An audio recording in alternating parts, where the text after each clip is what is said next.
This mysterious 1901 photograph holds a secret that experts have spent decades attempting to explain. Dr. Elena Vasquez, who had dedicated 2 decades of her career to restoring historical photographs, had never encountered anything quite like it. On a humid August morning in 2024, she sat in her Cambridge, Massachusetts studio examining an image delivered to her by the Boston Historical Society. The photograph, dated 1901, depicted the wealthy Thornton family of Beacon Hill posed in their elaborate garden. It was a masterwork of early 20th century portraiture.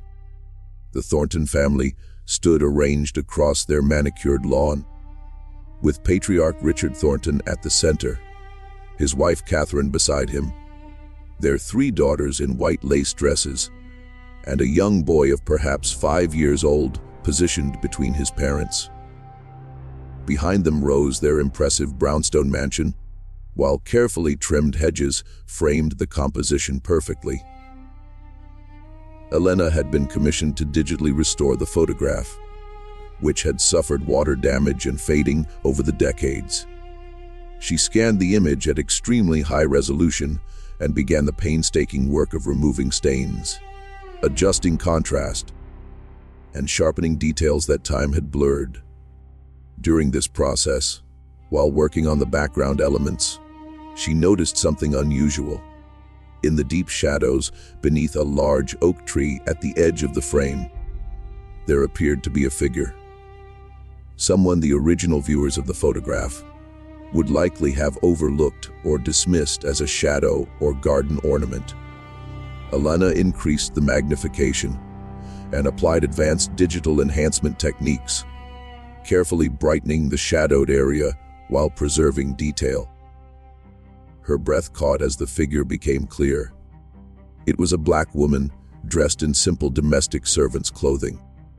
She stood partially concealed behind the tree trunk, but her posture and position were deliberate rather than accidental. Most remarkably, she was holding an infant wrapped in white cloth. The woman's face, now visible thanks to digital enhancement, showed an expression Elena found difficult to interpret.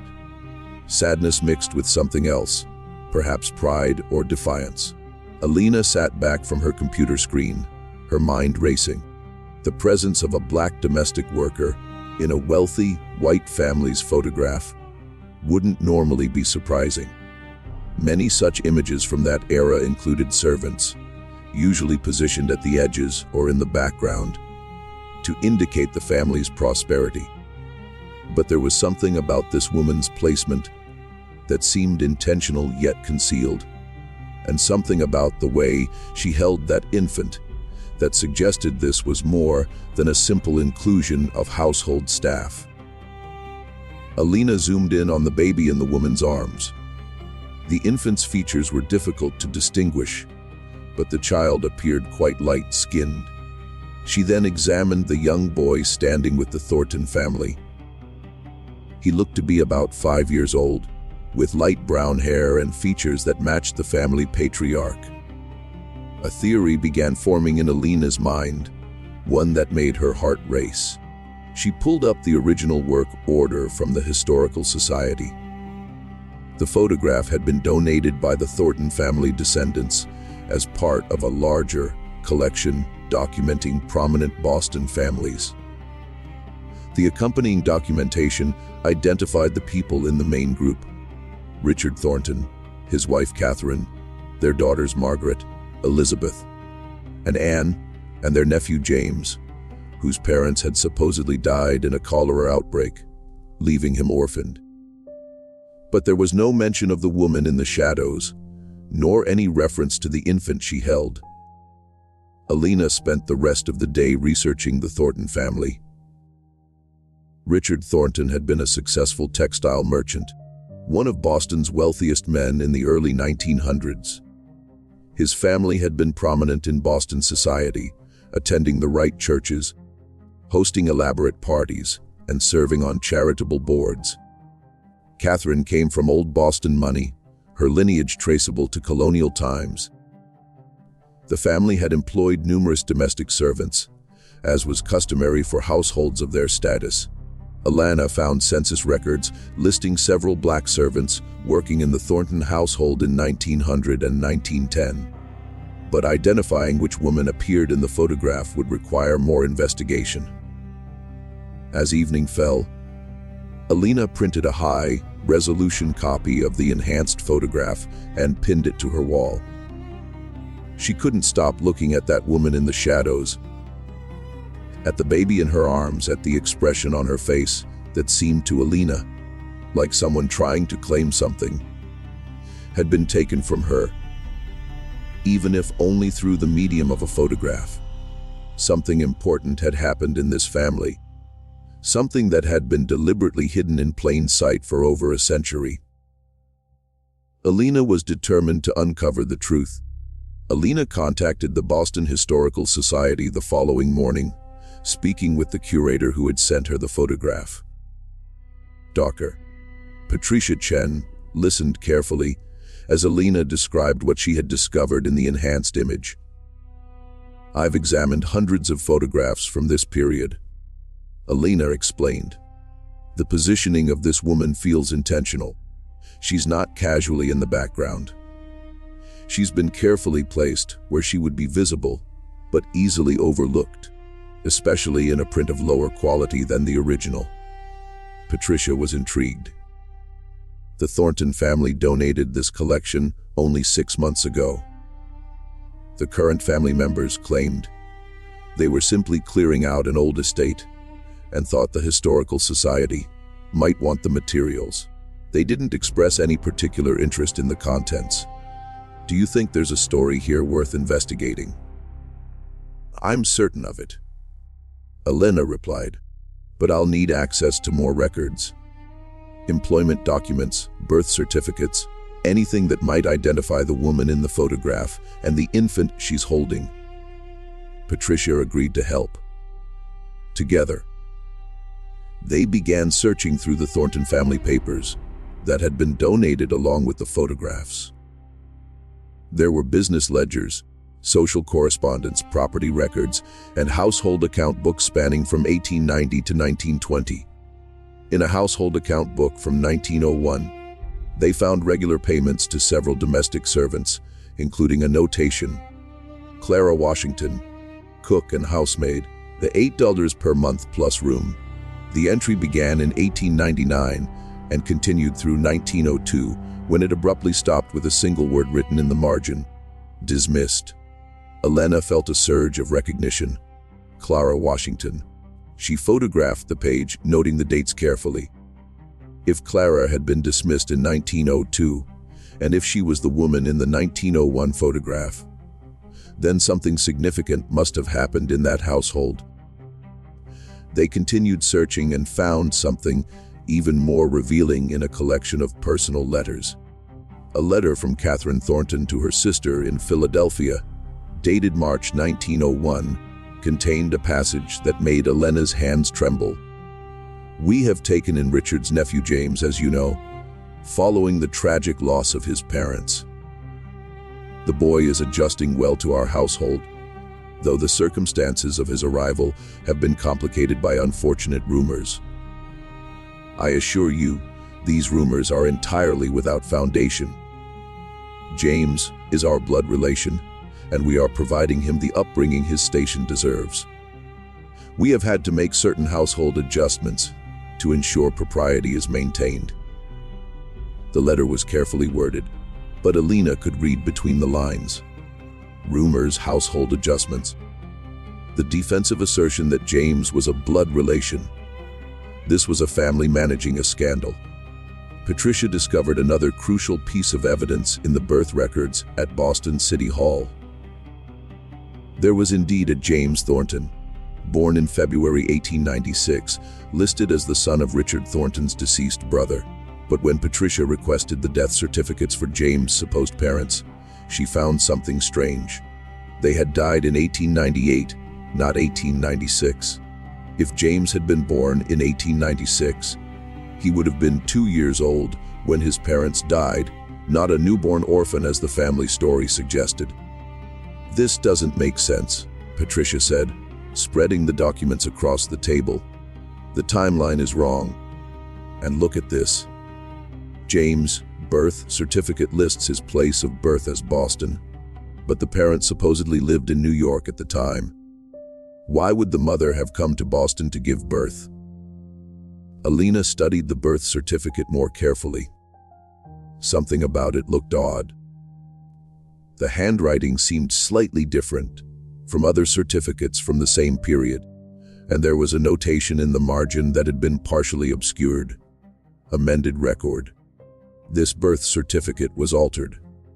Elena said quietly. Someone changed the original information. They sat in silence, the implications settling over them. A child born in 1896, raised as the nephew of the Thornton family, a birth certificate that had been amended, household servants dismissed, and a photograph showing a black woman holding an infant while positioned in the shadows of the family garden. The pieces were beginning to form a picture, though not yet a complete one. Alina needed to find out more about Clara Washington, the woman who had worked in the Thornton household and then been abruptly dismissed. She needed to trace what had happened to James Thornton after 1901, and she needed to understand why this family had gone to such elaborate lengths to obscure the truth. Alina spent the next week tracking down every record she could find related to Clara Washington. The search proved challenging. Washington was a common surname among Black Bostonians, and Clara had left few traces in official records. But Alina was persistent, and gradually a picture began to emerge. Clara Washington had been born in Virginia in 1875, the daughter of formerly enslaved people who had moved north after the Civil War. She arrived in Boston in 1897 seeking work as a domestic servant. By 1899, she was employed by the Thornton family, working as both cook and housemaid in their Beacon Hill mansion. Alina found Clara listed in the 1900 census, residing at the Thornton address. The census described her as single, Negro, age 25, occupation domestic servant. But there was a handwritten note in the margin of the census form that Alina almost missed. Infant daughter, not enumerated. This notation was unusual and suggested the census taker had been uncertain how to categorize a child in the household. The breakthrough came when Alina discovered birth records at Boston Lying in Hospital, an institution that had provided maternity care to both wealthy and poor women in the early 1900s. Among the records from February 1896 was an entry for Clara Washington, Negro, age 21, delivered of a male infant. The father's name was listed as unknown, but there was more. Attached to the hospital record was a note from the attending physician. Patient employed by R. Thornton family. Infant to remain with mother in Thornton household per family arrangement. Fee paid by R. Thornton. Alina's theory was solidifying. Clara had given birth to a son in February 1896 while working for the Thornton family. Richard Thornton had paid the hospital fees, and somehow this infant had been transformed into James Thornton, the orphaned nephew. She needed to find out what had happened to Clara after her dismissal in 1902. Using city directories and church records, Alina traced Clara's movements after she left the Thornton household. She found Clara listed as residing in a boarding house in Boston's South End in 1903, working as a laundress. But the trail went cold after that year. No census entries, no employment records, no death certificate. Then Patricia made a discovery that changed everything. In the archives of the African Methodist Episcopal Church in Boston, she found a baptismal record from 1896 for James Washington, son of Clara Washington. The baptism had taken place just weeks after the hospital birth record, and it clearly identified the child's surname as Washington, not Thornton. The church records also contained something else. A letter from Clara to the church pastor, dated 1902. Patricia photographed the letter and sent it to Alina immediately. Alina read Clara's words with growing emotion. Reverend Williams, I write to you in desperation, not knowing where else to turn.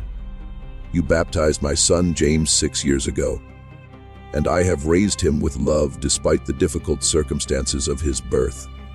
His father, a man of prominent standing, who I will not name, provided support for us while demanding absolute secrecy about his paternity. Now that man's wife has determined that my presence in their household is no longer acceptable. She has insisted I be dismissed, and worse. She has told me that James will remain with them, to be raised as their own kin. She says I am unfit to mother him, that he deserves better than a life with a colored laundress. She has offered me money to go quietly, to never speak of James' true parentage, to never attempt to see him again. Reverend, he is my son. I carried him, birthed him, nursed him, raised him for 6 years, but I have no legal standing. I am a Negro woman with no family, no resources, no power. The Thorntons have everything: wealth, position, legal counsel. If I fight them, they will destroy me and possibly harm James in the process. If I accept their terms, I lose my child, but perhaps secure him a life of opportunity I could never provide. I do not know what to do. I pray for guidance, for strength, for some way to do right by my son, even as my heart breaks. The Alina wiped tears from her eyes. The letter was dated October 1902, just around the time Clara had been dismissed from the Thornton household. Clara had faced an impossible choice: fight for her son and likely lose while damaging his future prospects, or walk away and let him be raised in privilege and comfort. Never knowing his true mother, the photograph from 1901 took on new meaning. Now that image had been taken just a year before Clara was forced out. It showed Clara standing in the shadows holding an infant. But which infant? Could there have been another child? Or was the photograph misdated? Alina needed to look at the photograph again more carefully, and she needed to find out what had happened to James Thornton as he grew up. Did he ever learn the truth about Clara? Did he ever wonder about his origins? And most importantly, had Clara ever tried to see her son again? Or had she disappeared from his life forever? Alina returned to her studio and pulled up the enhanced photograph on her computer screen. She had been so focused on identifying the woman in the shadows that she hadn't carefully examined every detail of the image. Now she looked more closely at the infant Clara was holding. Using maximum magnification, Alina studied the baby's features and the white christening gown it wore. Then she compared this infant to the young boy standing with the Thornton family, the child identified as 5-year-old James. Her breath caught. The infant in Clara's arms could not be 5 years old. The baby was clearly only a few months old at most. But if James was born in 1896, he would have been 5 in 1901, matching the age of the boy in the main photograph. Alina felt a chill run down her spine. There were 2 children in this photograph. James, the 5-year-old boy standing with the Thornton family as their nephew, and a much younger infant in Clara's arms. She immediately called Patricia. "There's another child," she said urgently. "Clara is holding an infant who is not James. I need to find birth records from 1900 or 1901 for any child connected to the Thornton household." Patricia understood immediately. They reconvened at the Historical Society and began a systematic search through birth records from 1900 and 1901. This time they knew what patterns to look for: any birth involving the Thornton family, any notation about domestic servants, any amended or unusual records. It took 2 days, but they found it. In March 1901, just months before the photograph was taken, Boston lying in hospital recorded the birth of a female infant to Clara Washington, Negro domestic servant. Once again, Richard Thornton had paid the hospital fees. The father was listed as unknown, but the notation was identical to the one from James' birth 5 years earlier. Clara had given birth to a second child in 1901, another child fathered by Richard Thornton. The infant in the photograph was Clara's daughter. Where is this child? Elena wondered aloud. What happened to her? Patricia began searching adoption records, death certificates, anything that might trace the fate of Clara's daughter. The search proved difficult. Adoption records from that era were often sealed or poorly maintained, and many children born to unwed mothers simply disappeared from official documentation. Then Patricia found something in the records of the Boston Home for Colored Children, an orphanage that had operated in the early 1900s. In their intake records from September 1901, there was an entry for female infant approximately 6 months old, surrendered by mother Clara Washington. Child in good health, adoption pending. The timeline fit perfectly. The photograph had been taken in the summer of 1901, showing Clara holding her infant daughter. By September, just months later, Clara had been forced to surrender the child to an orphanage. But there was more. Attached to the intake record was a note. Adoption finalized October 1901. Child placed with family in New York. Records sealed per family request. Substantial donation received from anonymous benefactor to support orphanage operations. Elena understood. The Thorntons had arranged for Clara's daughter to be adopted away, had paid for the adoption to be expedited, and the records sealed. They had removed the second child from Clara's life, just as they had taken James. But they had let Clara have one thing, that photograph. They had allowed her to stand in the shadows of their garden, holding her infant daughter one last time, creating a permanent record of her motherhood, even as they prepared to take that child away from her. The photograph wasn't just a family portrait. Elena said quietly. It was Clara's last chance to be seen as a mother, even if only in the margins, even if only in the shadows. Someone in that family, maybe Richard himself, maybe even Catherine, understood that Clara deserved at least that much. Patricia nodded slowly.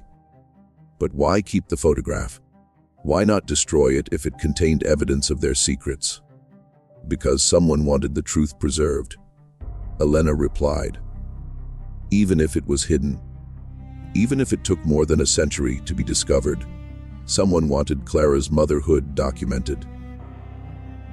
Elena shifted her investigation to James Thornton, the son Clara had lost when he was 6 years old. What had become of him? Had he lived his entire life believing he was Richard Thornton's nephew, never knowing his mother had been dismissed from the household when he was a child? She began with census records, tracing James through the decades. In 1910, at age 14, he appeared in the Thornton household, listed as nephew, attending preparatory school.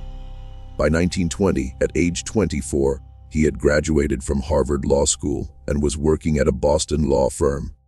The 1930 census showed James Thornton, aged 34, married to a woman named Elizabeth, living in Boston's Back Bay neighborhood with 2 young children. His occupation was listed as attorney. He had clearly achieved success and respectability, but there was something else in the 1930 census that caught Elena's attention. Under race, James was listed as white, but there was a small notation in the margin, so small it was barely visible, that read, mulatto, amended. Someone had originally recorded James as mixed race, then changed it to white. Elena's heart raced. Had there been questions about James' racial identity? Had someone noticed that he didn't look entirely white? Or had rumors about his true parentage followed him into adulthood? She searched for newspaper archives, looking for any mention of James Thornton. What she found astonished her. In 1935, James had made headlines by taking on a controversial case, defending a black family who had been forcibly evicted from their home in a white Boston neighborhood. The case had garnered significant attention because James, a white attorney from a prominent Boston family, had worked without payment to defend the black family against wealthy white property owners. He had won the case, setting a precedent that weakened discriminatory housing practices. Over the following decades, Alina discovered that James Thornton had become one of Boston's most prominent civil rights attorneys.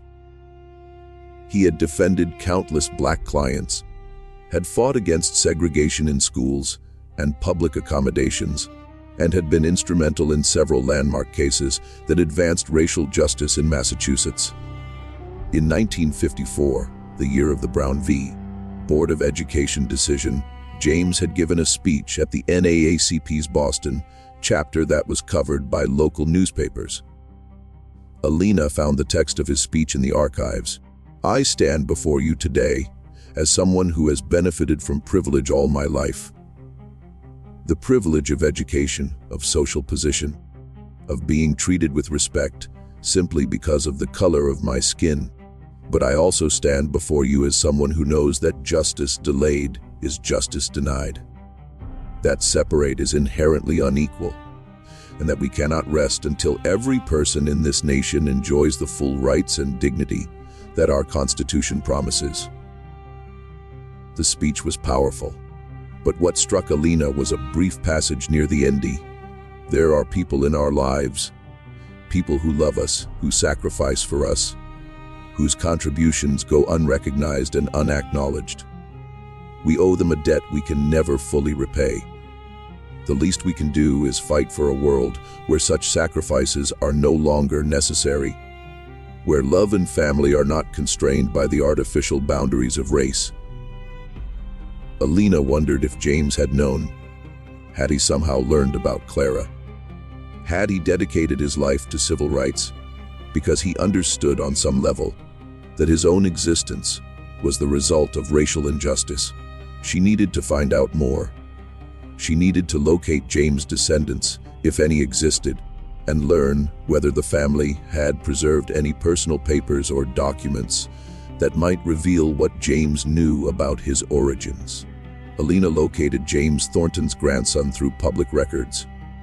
Michael Thornton, age 68, was a retired professor of African American history living in Cambridge, just a few miles from Alina's studio. When she called to explain her research, there was a long silence on the other end of the line. "I think you should come to my house," Michael finally said. "There are things I need to show you." 2 days later, Alina sat in Michael's living room, surrounded by boxes of documents and photographs he had inherited from his grandfather.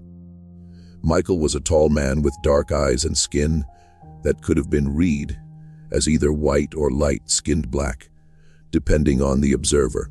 "My grandfather died in 1975, Michael began, and he left me a sealed letter with instructions not to open it until after my father had passed away. My father died 5 years ago, and I finally opened the letter. What I read completely changed my understanding of my family history." He handed Alina a yellowed envelope. Inside was a letter in James Thornton's handwriting, dated 1974, written when he was 78 years old.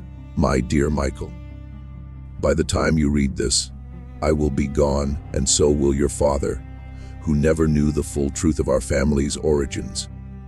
I write to you because you are a historian, because you have dedicated your life to uncovering difficult truths, and because I believe you will understand why I kept this secret for so long. I am not who the world believes me to be.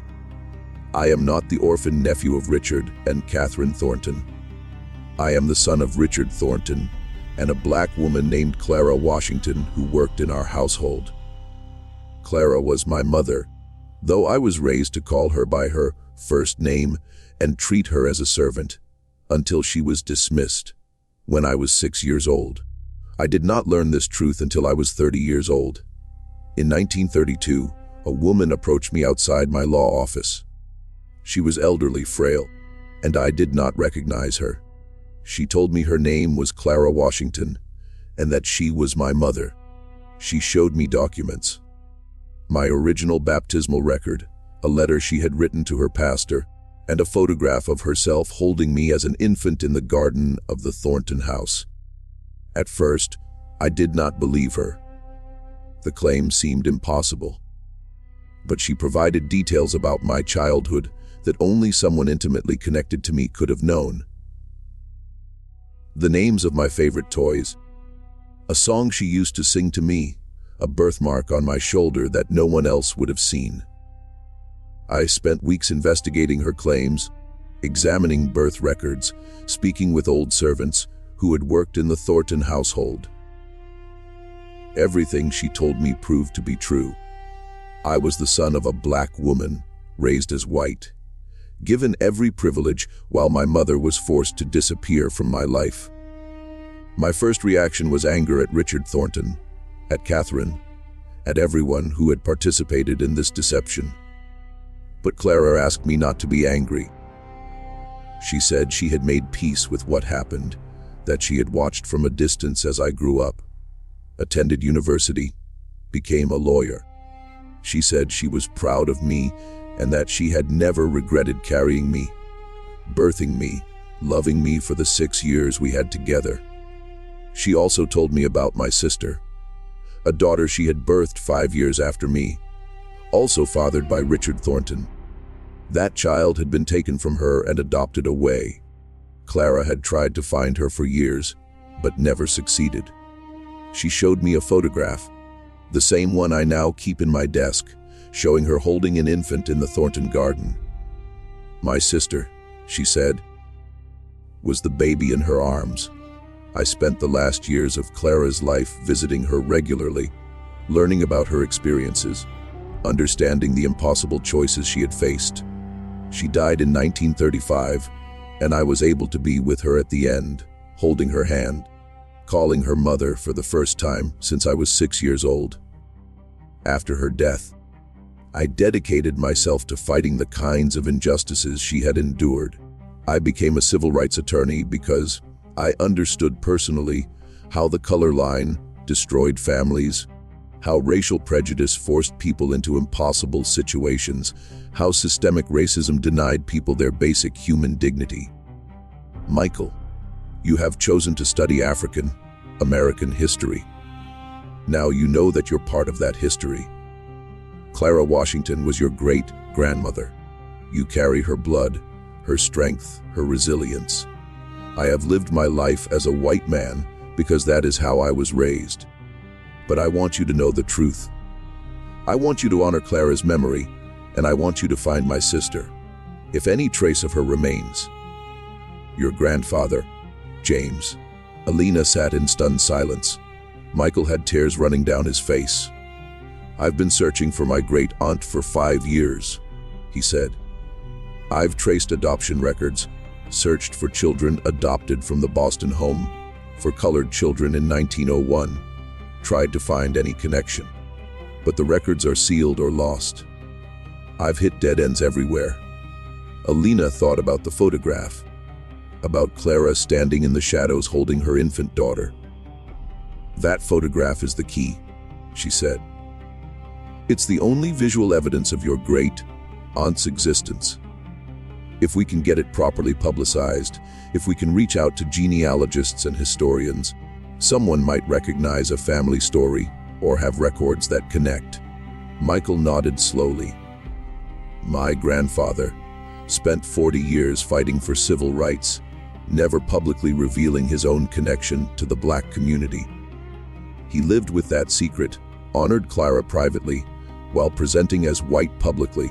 And now you've discovered the photograph that proves everything he wrote in this letter.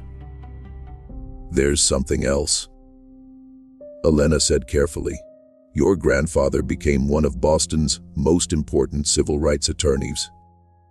His work changed lives, changed laws, changed this city. That legacy came directly from Clara, from understanding what she endured, from knowing that his very existence was the result of exploitation and injustice that he spent his life fighting against. Clara's legacy, Michael said softly, not the Thorntons. Everything James accomplished came from her strength, her sacrifice, her love. Alina and Michael spent the next 3 months preparing to reveal the truth about the 1901 photograph. They gathered all the evidence: birth records, hospital documents, Clara's letters, James' confession, the photograph itself, and verified every detail. Michael contacted other family members, some of whom were shocked by the revelation, others who admitted they had always sensed there was something unusual about the family history. In November 2024, the Boston Historical Society held a press conference to announce the discovery. Alina presented the photograph, now fully restored and enhanced, showing Clara Washington standing in the shadows, holding her infant daughter, while the Thornton family posed in the foreground with her son, James. The story made national headlines.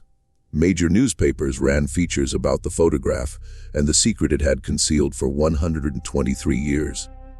Television news programs interviewed Alina and Michael.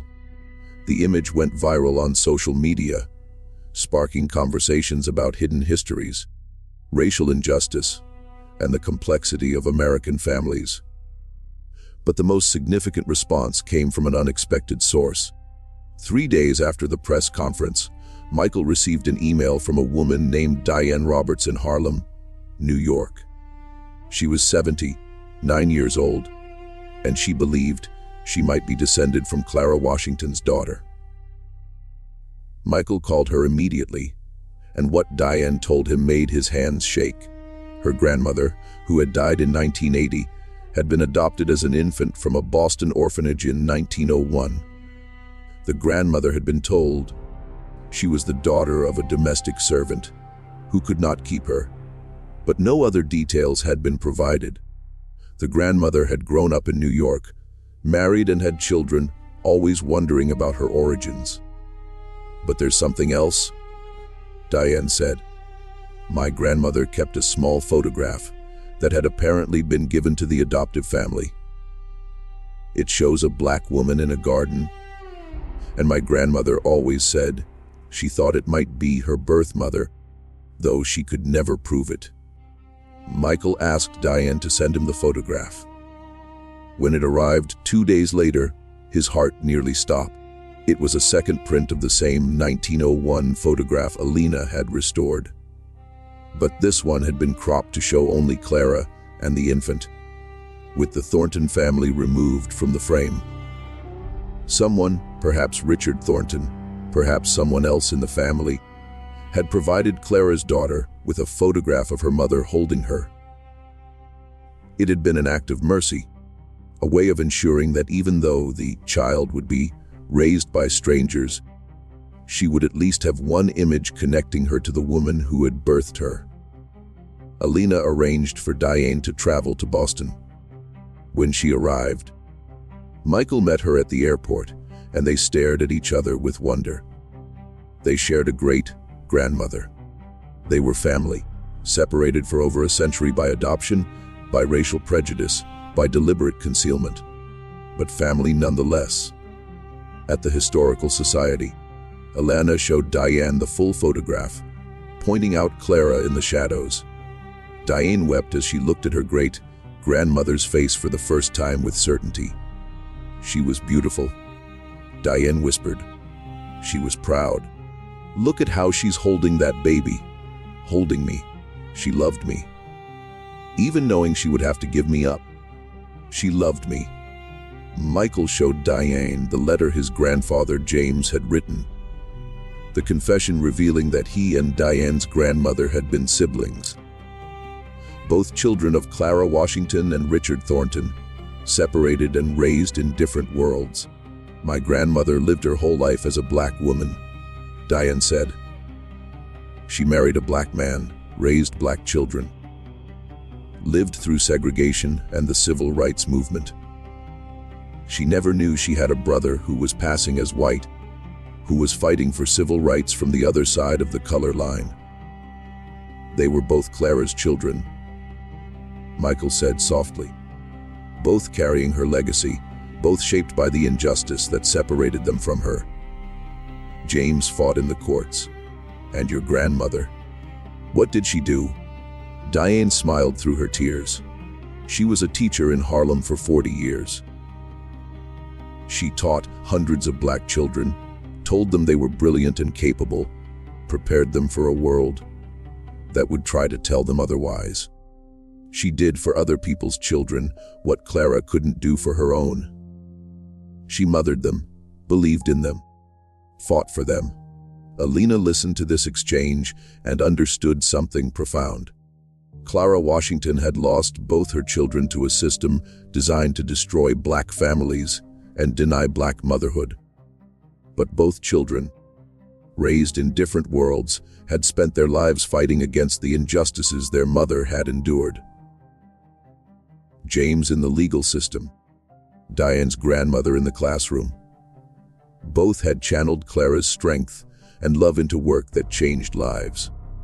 The revelation of the photograph's secret sparked a broader conversation about hidden black ancestry in white American families, who the countless black mothers who had been separated from their children throughout American history. Historians began examining other family photographs from the era, looking for similar instances of black domestic workers, positioned at the margins, wondering how many other Claras might be hidden in plain sight. Michael and Diane collaborated on a project to honor Clara's memory. They established the Clara Washington Foundation, dedicated to researching and documenting cases of forced family separation during the Jim Crow era and supporting genealogical research for African Americans seeking to trace family members lost to adoption, migration, or racial violence. They also worked with the Boston Historical Society to create a permanent exhibit about Clara, James, and the photograph. The exhibit included the restored photograph, Clara's letters, James' confession, and contemporary reflections on how racial injustice had shaped American families. Alina contributed to the exhibit by creating a series of enhanced images showing different aspects of the photograph. Close-ups of Clara's face, of the infant in her arms, of James standing with the Thornton family. Each image was accompanied by historical context about domestic servitude, anti-miscegenation practices, and the legal structures that had enabled men like Richard Thornton to father children with black women while facing no consequences. The exhibit also addressed a difficult question. How should Richard Thornton be remembered? He had fathered 2 children with Clara, a woman who worked in his household and had little power to refuse his advances. Was this relationship consensual, or had Clara been exploited by a man who held complete economic and social power over her? Clara's letters provided some insight. In one passage, she had written, "I do not claim to have been forced against my will, but neither can I claim I was free to refuse. What freedom does a servant have when her employer demands her company? What choice exists when refusal might mean unemployment, homelessness, starvation? I cared for him. I will not deny that. But care that exists within such an imbalance of power cannot be called love, not truly." The exhibit acknowledged this complexity, presenting Richard Thornton neither as a simple villain, nor as a progressive man ahead of his time, but as someone who had participated in a system of racial and economic exploitation, even while occasionally showing mercy, paying Clara's hospital bills, allowing her to keep James for 6 years, perhaps even arranging for the photograph that preserved her motherhood. The photograph itself became iconic. It was featured in textbooks, used in classrooms to teach about hidden histories and the complexity of race in America. Copies were requested by museums across the country. Artists created works inspired by Clara's image, celebrating her dignity and mourning the children taken from her. But perhaps the most meaningful legacy came from the descendants themselves. Michael and Diane, united by the discovery of their shared ancestry, became close friends. They introduced their children and grandchildren to each other, creating family connections that had been severed for over a century. Michael's children and grandchildren, who had grown up identifying as white, now had to grapple with their black ancestry and what it meant for their identity. Some embraced it immediately, feeling it explained something they had always sensed about their family. Others struggled with the revelation, unsure how to reconcile their lived experience as white people with the knowledge of their black great-grandmother. Diane's family, who had always identified as black, welcomed the connection to Clara and the white descendants they had never known existed. But there was also complexity here. Pain at learning that Clara's son had lived his life as white while their ancestor had endured the full weight of racial oppression.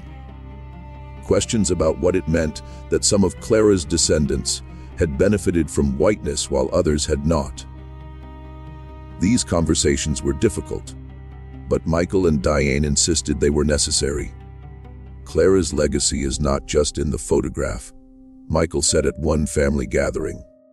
It's in us, all of us, facing the truth of our history, understanding how racism shaped our family, and choosing to move forward together. The publicity surrounding the photograph led to one final unexpected discovery.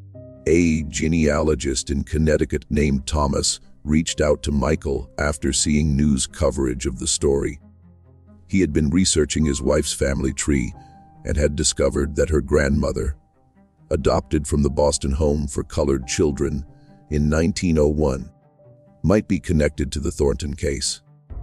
Thomas sent documentation showing that his wife's grandmother, Sarah, had been adopted by a black family in New York at exactly the time Clara's daughter had been placed for adoption. The adoptive family had been told only that the baby's mother was a domestic servant who could not keep her child, and that the father was unknown. Michael immediately arranged to meet Thomas and his wife Linda. When they met, Michael showed them the photograph of Clara holding the infant, and Linda began to cry. "My grandmother died when I was young," Linda said. "But my mother told me that grandmother Sarah always felt like something was missing from her life. She had been loved by her adoptive family, had a good childhood, but she always wondered about her birth mother. She kept that small photograph, the one of just Clara and the baby, on her dresser her entire life. My mother said grandmother would look at it and say, 'She loved me. I can see it in her eyes. She didn't want to give me away.'" DNA testing confirmed what the documents suggested. Linda was Clara Washington's great-granddaughter, descended from the daughter Clara had been forced to surrender in 1901. Linda, Diane, and Michael were all Clara's descendants. 3 branches of a family tree that had been deliberately severed, but had somehow, against all odds, found each other again. The 3 of them traveled to Boston together to visit Clara's grave. She was buried in a cemetery in Roxbury, in a section reserved for black Bostonians. Her headstone was simple, listing only her name and dates: Clara Washington, 1875-1935. Standing before Clara's grave, Michael, Diane, and Linda held hands. They told Clara that they had found each other, that her children and grandchildren and great-grandchildren were united again, that her story would be remembered and honored. "You were hidden in the shadows of that photograph," Michael said softly to Clara's memory.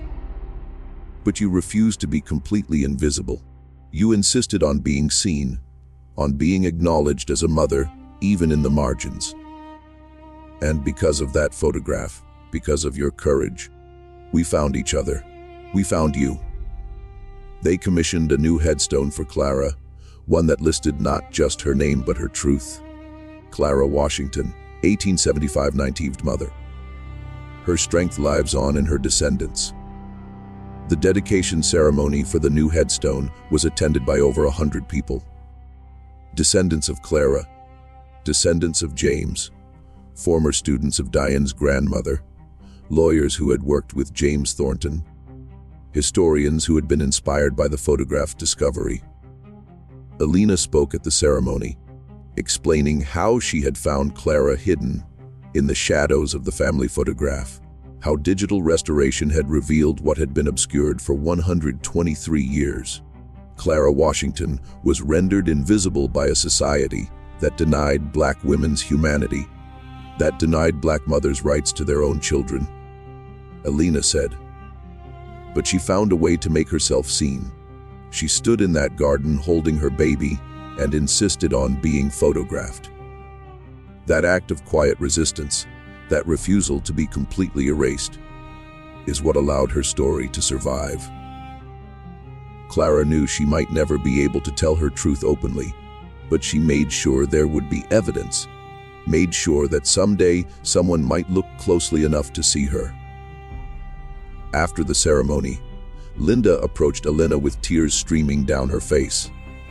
"Thank you," she said simply. "Thank you for looking closely. Thank you for seeing my great-grandmother. Thank you for refusing to let her stay hidden." Alina embraced her, overwhelmed by the weight of what this discovery had meant to Clara's descendants. A photograph that she had been hired simply to restore had opened up an entire hidden history, had reunited a family separated for over a century, had brought recognition to a woman whose motherhood had been denied and erased.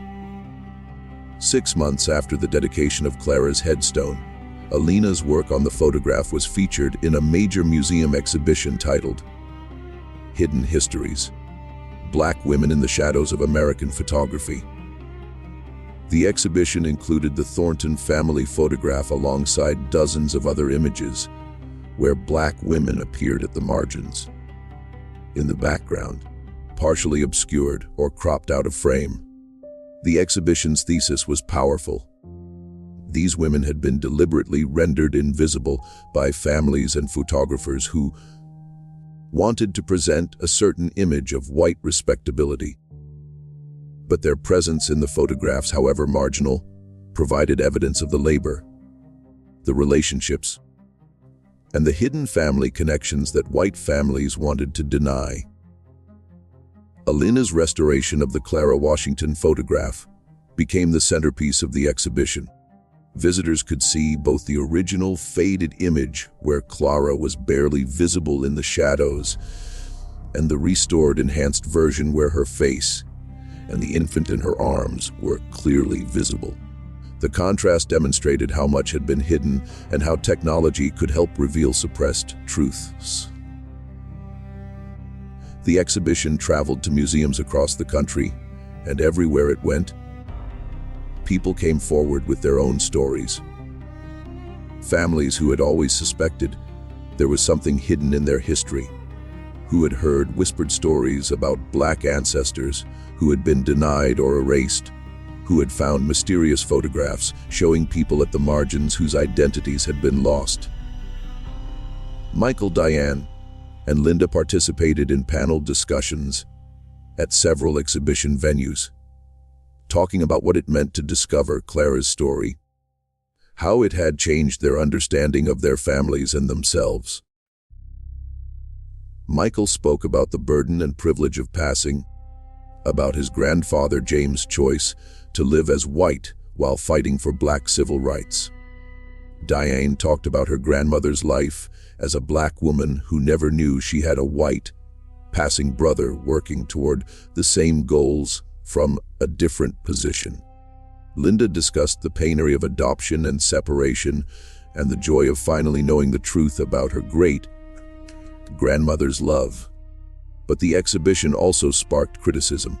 Some argued that focusing on photographs of black domestic servants in white households perpetuated narratives of black subservience and white supremacy. Others questioned whether it was appropriate to display images of women like Clara, who might not have wanted their exploitation documented and exhibited for public viewing. Alina took these criticisms seriously. In the exhibition catalog, she addressed them directly. "We must be careful not to reproduce the very erasure and exploitation we're trying to document. Clara Washington deserves to be remembered not just as a victim, not just as someone who was wronged, but as a full human being, a woman who loved, who made difficult choices, who showed tremendous strength, and who found a way to ensure her motherhood would be documented even when it was denied. The photograph is evidence of injustice, yes, but it's also evidence of Clara's agency, her resistance, her refusal to be completely erased.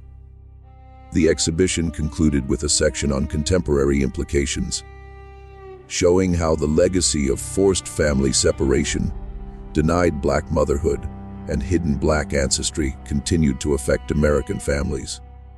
It included stories of adoption, foster care, and child welfare systems that disproportionately separated Black children from their families. It drew connections between Clara's experience in 1901 and ongoing patterns of systemic racism.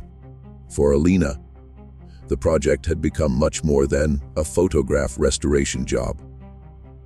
It had become a mission to honor Clara and the countless women like her, whose stories had been buried, whose motherhood had been denied, whose presence had been erased from family histories. She reflected on this in the final chapter of a book. She wrote about the discovery. "When I first saw that shadow in the garden, I didn't know I was looking at Clara Washington. I didn't know I was about to uncover a story of love and loss, exploitation and resistance, separation and reunion. I simply saw something that didn't look quite right, something that seemed hidden." That's what historians do. We look at what's been overlooked. We question what's been accepted. We bring light to the shadows. Clara Washington spent her life in the shadows of the Thornton family's world. But she made sure she was in that photograph. She made sure that even if she was marginalized, even if she was nearly invisible, she was there. And 123 years later, she was finally seen. The book became required reading in many American history courses. The photograph was reproduced in textbooks. Clara's story became part of the historical record, no longer hidden, no longer denied. Michael, Diane, and Linda continued their work with the Clara Washington Foundation, helping other families research hidden histories and reconnect with ancestors who had been lost to adoption, migration, or deliberate erasure. They funded DNA testing for people searching for family connections, supported genealogical research, and advocated for opening sealed adoption records. On the 125th anniversary of the photograph in 2026, descendants of Clara Washington gathered at the site of the former Thornton mansion in Boston. The building had been converted to a community center, and the garden where the photograph had been taken was now a public park. Over 50 people attended, descendants of both James and Sarah, now united as one family. They planted a tree in Clara's honor, installed a plaque telling her story, and shared memories of how her legacy had shaped their lives. Alina attended the gathering and was moved by the sight of Clara's family, reunited across racial lines that had once seemed insurmountable, standing together in the very spot where Clara had stood holding her baby, insisting on being seen. Clara Washington's story is not just about the past, Alina said to the assembled group.